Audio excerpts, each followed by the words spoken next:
bom dia a todos. Hoje eu quero ler para vocês Rute capítulo 1. A família de Elimeleque em Moabe. Na época dos juízes, houve fome na terra. Um homem de Belém de Judá, com a mulher e os 2 filhos, foi viver por algum tempo nas terras de Moabe. O homem chamava-se Elimeleque, sua mulher Noemi e seus 2 filhos, Malom e Quilion. Eram efrateus de Belém de Judá. Chegaram a Moabe e lá ficaram. Morreu Elimeleque, marido de Noemi, e ela ficou sozinha com seus 2 filhos. Eles se casaram com mulheres moabitas, uma chamada Orfa e outra chamada Rute. Depois de terem morado lá por 10 anos, morreram também Malom e Quilion, e Noemi ficou sozinha com seus 2 filhos e sem o seu marido. Irmãos, hoje eu pude compreender algumas coisas no livro de Rute a respeito da vida de Elimeleque. Elimeleque se precipitou quando saiu de Belém de Judá, que era a casa do pão. Ele saiu à procura de pão da casa do pão. Elimeleque, ele se precipitou e levou toda a sua família, antes mesmo de orar ao Senhor e buscar do Senhor se ele deveria mesmo ter saído da casa do pão, naquele tempo por causa da fome, e procurar a cidade de Moabe. De fato, Elimeleque começou bem, começou a prosperar na cidade de Moabe, porque essa prosperidade que ele buscava não era a prosperidade que ele imaginava. Passando um tempo depois, Elimeleque morreu.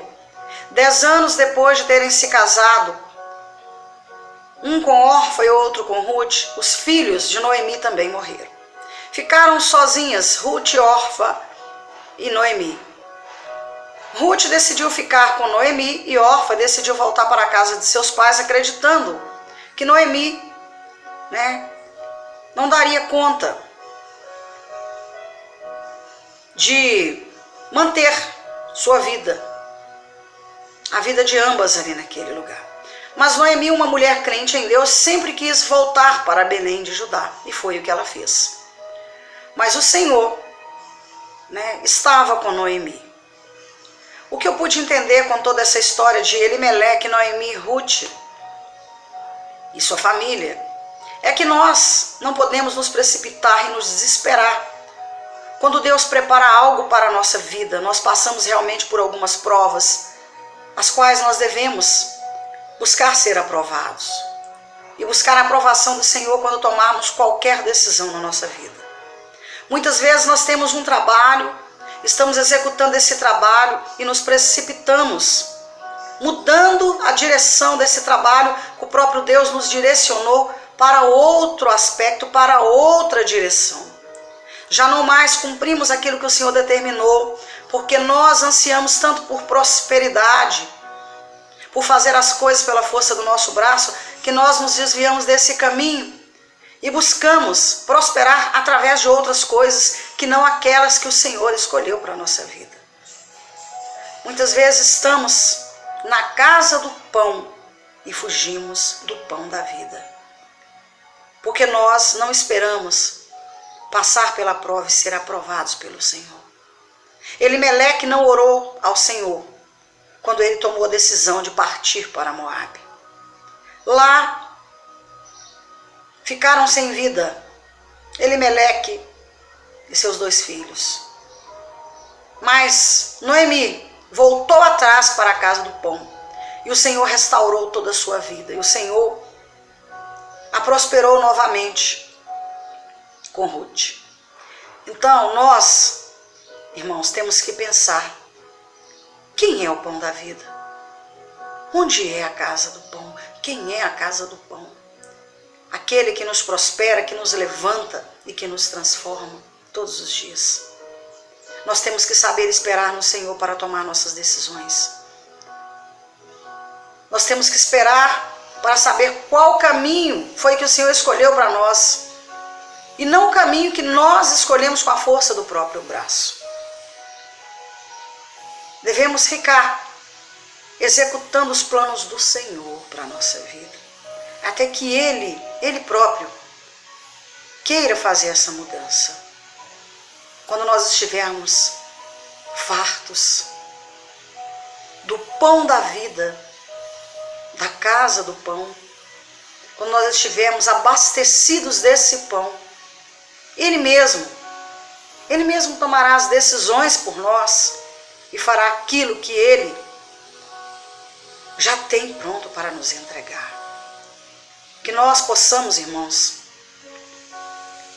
ser sábios e não agir pela força do braço como Elimeleque, que se desesperou e foi procurar a morte com as próprias mãos.